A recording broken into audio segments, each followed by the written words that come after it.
রাষ্ট্রপতি চুপ্পুকে না সরানোর কোনো অপশন নাই। বিএনপির কোনো ভায়োলেন্সে যাওয়ার তো কোনো দরকার নাই। বিএনপি ডিভাইডে ভালো করতেছে না আগের চেয়ে, তো ভায়োলেন্সে যাওয়ার কি দরকার? এবার আসেন যে এই রাষ্ট্রপতির হাত ধরেই এই রাষ্ট্রপতি উপদেষ্টাদেরকে শপথ পড়াইছে। কথা সত্য, আপনার কথা হয় না, কথা না হওয়ার বাইরে কোনো অপশন নাই। কারণ মিথ্যা কথা বইলা গুণ করে লাভ আছে? কোনো গুণ করে লাভ নেই। আসলে এবার পয়েন্ট একদম খাপে খাপে ধরাই দিই। আপনি যদি রাষ্ট্রপতি চুপ্পুর কোনো না কোনোভাবে ইনাইয়া বিনাইয়া যদি তার সাপোর্ট নেন, তাহলে কিন্তু আপনি আওয়ামী লীগের সাপোর্ট নিচ্ছেন, বা আওয়ামী লীগকে আপনি জায়গা দেওয়ার বা স্পেস দেওয়ার মুখে মুখে পক্ষে না, বাট মনে মনে পক্ষে। এবার আসেন ছাত্র জনতার গণ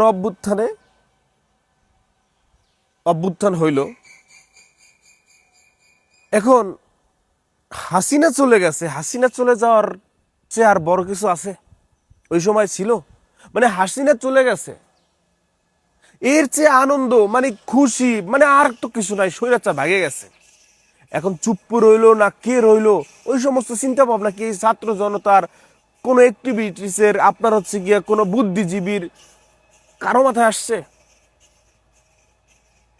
যদি কারো মাথায় এইভাবে আসছে যে না এখন চুপ্পুরও সরাইতে হবে, সে সময় চুপ্পুরের সরানো কি হাসিনের চেয়ে বেশি শক্তিশালী ছিল? কথায় ভুলইলে বললেন না, কথায় ভুলইলে বলতে হবে ভাই, হাসিনার চেয়েও কি চুপ্পু বেশি শক্তিশালী 5ই আগস্টের ওই সিচুয়েশনে?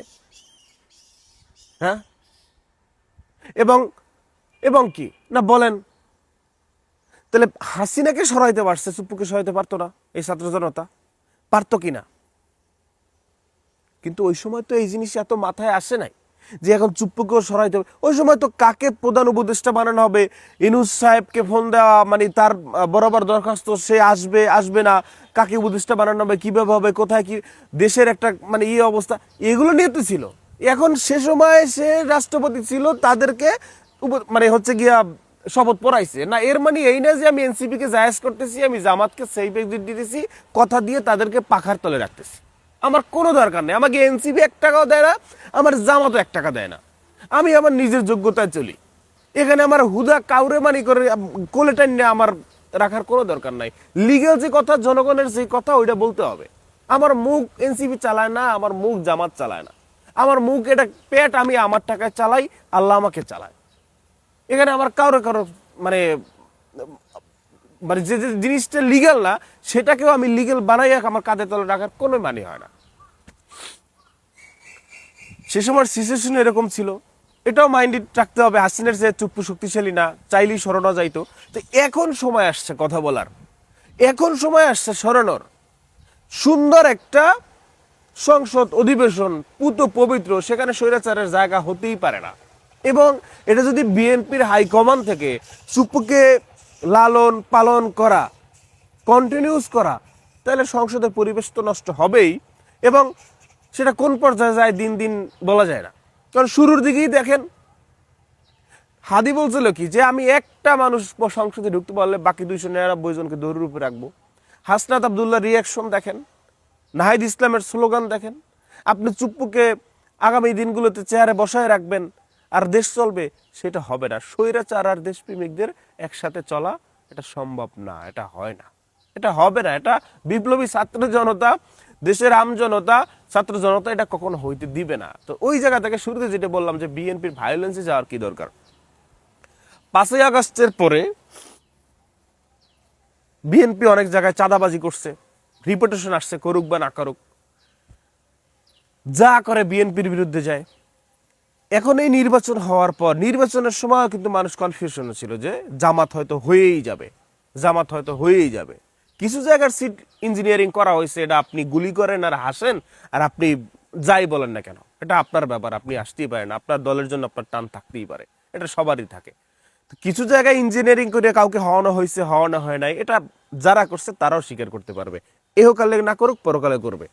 তো এখন আসেন, ইঞ্জিনিয়ারিং করা হোক আর যাই করা হোক, হারানো হোক, ঠকানো হোক, কারো বউ ভোট করা হোক, সাংবাদিকদের ঢুকতে দেওয়া হোক বা না হোক, যে সব বাদ, যা হয়েছে হয়ে গেছে, সব বাদ।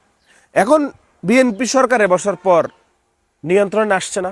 কোনো জায়গার ম্যান যদি শোনে যুব দলের, ছাত্র দলের, অমুক দলের, তমুক দলের কেউ যদি চাঁদাবাজি করে, কোনোভাবে জিনিসটা মিডিয়া আসতে পারলে ও দল থেকে বহিষ্কার তো হয় এবং পুলিশের হাতেও সুপর্দ হয়ে যায়। তো চাঁদাবাজের যাদের মনোভাব ছিল সেটা পরিবর্তন হয়েছে না। এটা বিএনপির ক্লিন ইমেজ না? ক্লিন ইমেজ কিনা। বিএনপির একজন এমপি মন্ত্রী নেতা তার এলাকায় আসলে বাইক শোডাউন হইতো আগে, মানে আওয়ামী লীগের আমলে, বিএনপির এখন আসতেছে কোনো সাউন্ড হয়? এটা পরিবর্তন না? দাম্ভিকতা নাই? পরিবর্তন না? তো এখন তো বিএনপি তো ভালো করতেছে।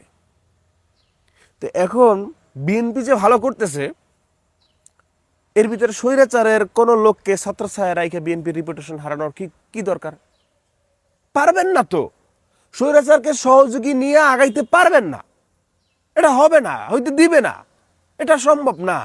বরং দিন দিন আর রিপুটেশন নষ্ট করবে। কালকে একমাত্র অনলি চুপ্পু যদি না থাকতো, কোনো সাউন্ড হইতো সংসদে?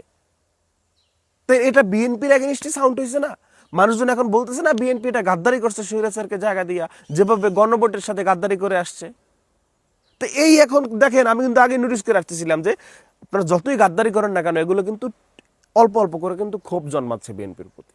আজকে চুপ করে ওখানে না রাখলে কিন্তু ব্যাপারটা কিছুই হইতো না, সুন্দর সুন্দর সবাই সুন্দরভাবে অধিবেশন করে বের হয়ে যাইত। আপনি কি মনে করেন আগামী দিনে রাষ্ট্রপতি থাকলে এই বিরোধী দলের বিপ্লবী ছাত্র জনতা, ইয়ং এমপিরা এরা কি বসে থাকবে? কখনোই না, নেবার, এটা হবে না। সো বিএনপির জন্য সাজেশন থাকবে এটা, ভায়োলেন্স দরকার নাই। হুদাই আপনি আপনার ক্লিন ইমেজ নিয়ে চলেন, আপনার দল ক্লিন ইমেজ নিয়ে চলুক। হুদাই আমি স্বৈরাচারের ছাত্রছায়াকে, স্বৈরাচারকে সাথে নিয়ে আমার ইমেজ নষ্ট করার, আমার ভোট কমানোর, আমার বিরুদ্ধে আন্দোলন গড়ে তোলার সুযোগ করে দেওয়ার জন্য আমার কি দরকার? কোনো দরকার নাই।